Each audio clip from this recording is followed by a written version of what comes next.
and welcome to Conversations Inspired by the White Card at GableStage. My name is Christie, and it is my pleasure today to have Camilla Haith, the costume designer for the White Card, here to talk with us today. Welcome, Camilla. Hi, thank you. So I just want to start with something a little bit simple. Can you tell me what inspired you to be a costume designer? Funny enough, I wanted to be a tailor and make men's suits one at a time. And when I was ready to graduate from design school, I just had a moment of panic. And so I went to URTA and got a scholarship to Penn State to study costume design. And I didn't know that I wanted to do it until I designed my first show. And then it's just like, I get to, design worlds. Yes. All of the people in the world look like I want them to. And then I was hooked. Very cool. 100% hooked. Yeah, I can understand. So what inspired you to work on the White Card? I had been doing, opera was my first love. And I'd done a lot of work in opera and then had gone from opera into working on cruise ships. And I really wanted to get back into traditional theater. So when this opportunity came up, I was super excited. And then I read the play and I thought, okay, I'm super excited. And it hits on a hot button issue that is important to me. And so it was like the perfect way to step right back into theater. Excellent. Yeah, that's great. And so, since you brought this up, can you tell me a little bit about why you think it's important to have designers of color working on stories of color? Because when you're designing the show from its conception, all of your worldly personal experiences are going into that design. And if you're designing a show that's about the people of color, but you don't have that same playing field to start on, while the design itself might be beautiful, you aren't able to put in all of the layers in there that speak silently to the people who are watching. There are things, if you're doing a scene in a church, say, there are things that I would put in that scene as a Black woman that maybe someone else wouldn't put in because they don't have the experience of having grown up in that church. There are little nuanced things that are super important that other people would miss. And it's not to say that we see more than someone who isn't of color. It's just that we aren't represented as much. And so there are small things and nuanced moments that can only be created by other people of color. Right. I like that point also. It's not that other people can't do this, it's that there's actually like moments of opportunity and richness that are almost being missed. Yes. Because there's something that you can bring that's like something that is connected to something from your grandmother or a story your grandmother told you, and those things. Like, I think that I can feel the gravity of those choices when I'm seeing a show, and I think you're right. But it makes a difference to the audience. Not everybody, but some things will maybe like not. If one person catches my little egg that I plant, then I'm happy about it. That's great. It spoke to one person. That's great. That's yeah. And I mean, I love that. And it's a newer thing for me that I've understood the breadth of like what all goes into putting up shows and realizing like really just how important the work is. I mean, I always knew it was important, but how exciting and interesting and really like how much is there, how much can happen. And I think you're right. Like, it's just not what we've had the opportunity to see so far. Right. Yeah. Right. So let's see.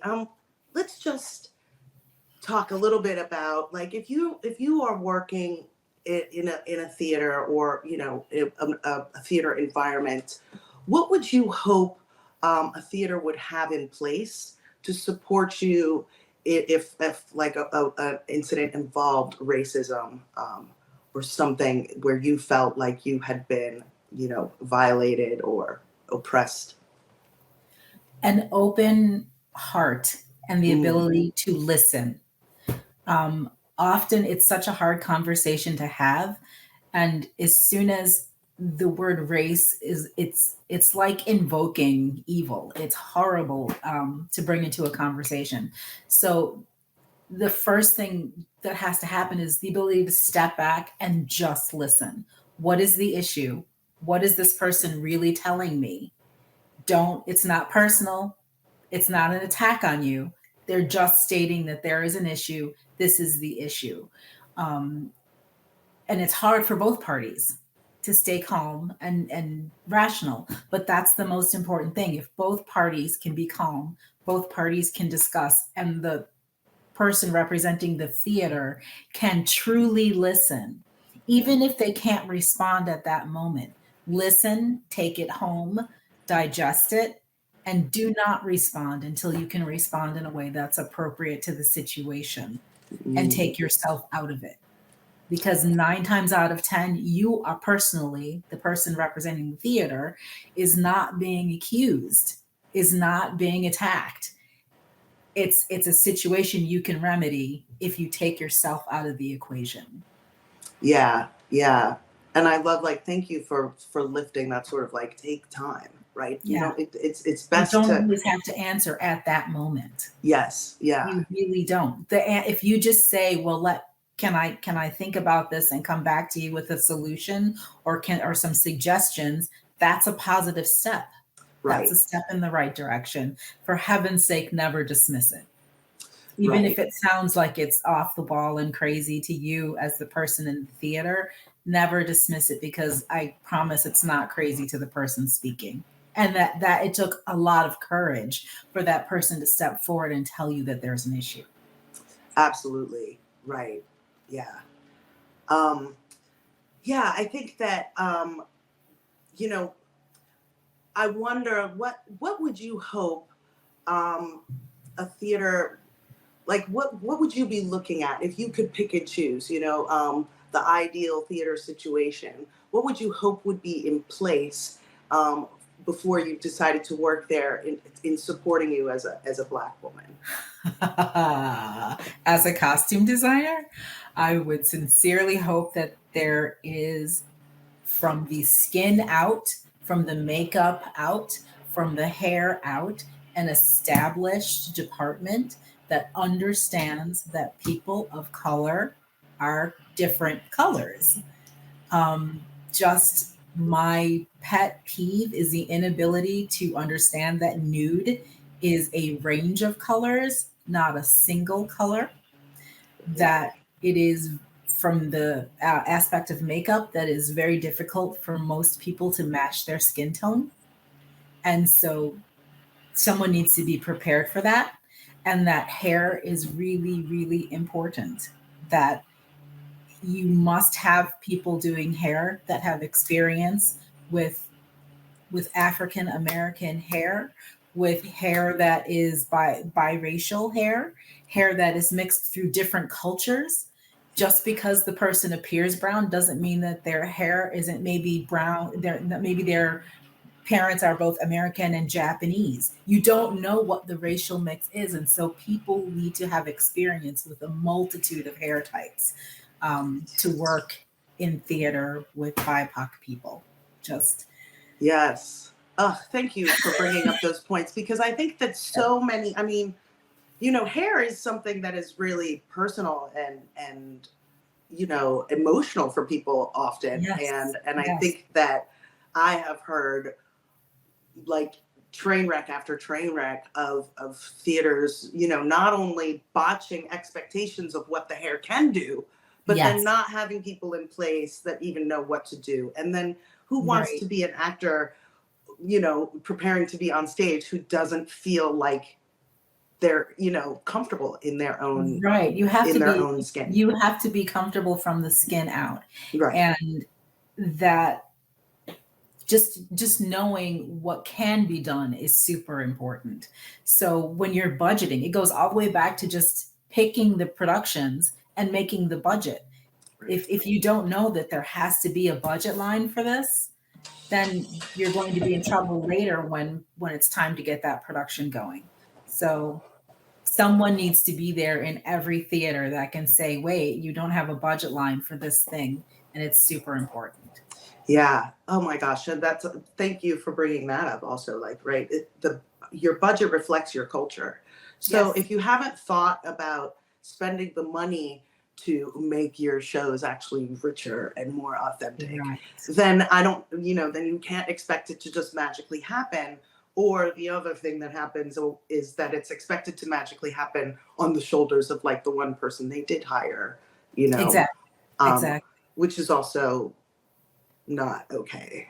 It's also beneficial for your actors to walk in and see that there are people there ready to take care of them. Because you have to remember the entire time they're rehearsing, they're thinking, who's going to do my hair?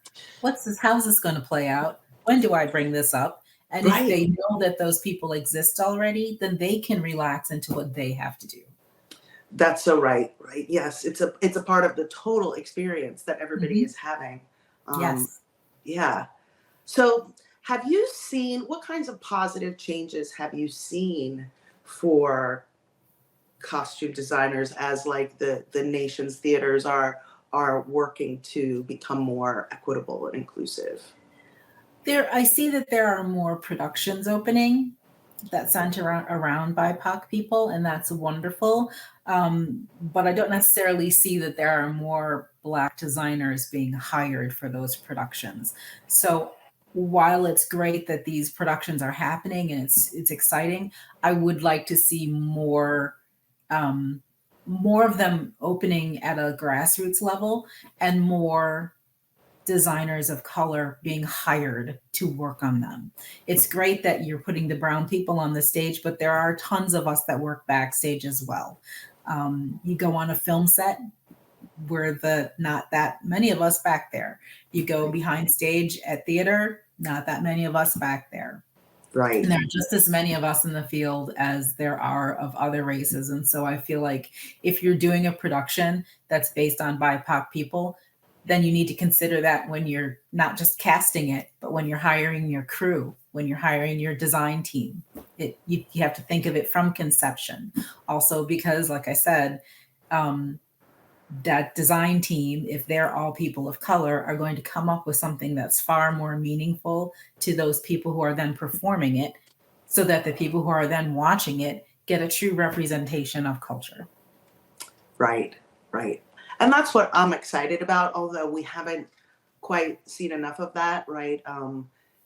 In this journey. I'm excited about what theater can become Yes. when we actually are putting all of these, having all of these different perspectives represented in the entire creation of a production, and not Yes. just what the audience sees, right? Like that sort of understanding that every little aspect of what's being put into a production needs this kind of love and attention, Yeah. and not just like what can be done for appearances, right? And I think that's a lot of ways why oftentimes we don't hear about or even see, right, costume designers, sound designers, because really the focus is on like the audience and what's happening in front of the stage, and I'm really grateful that you're here talking with me to illuminate some of like the realities of what's exciting about it, and also what some of the needs are. Mhm. Yeah, um definitely.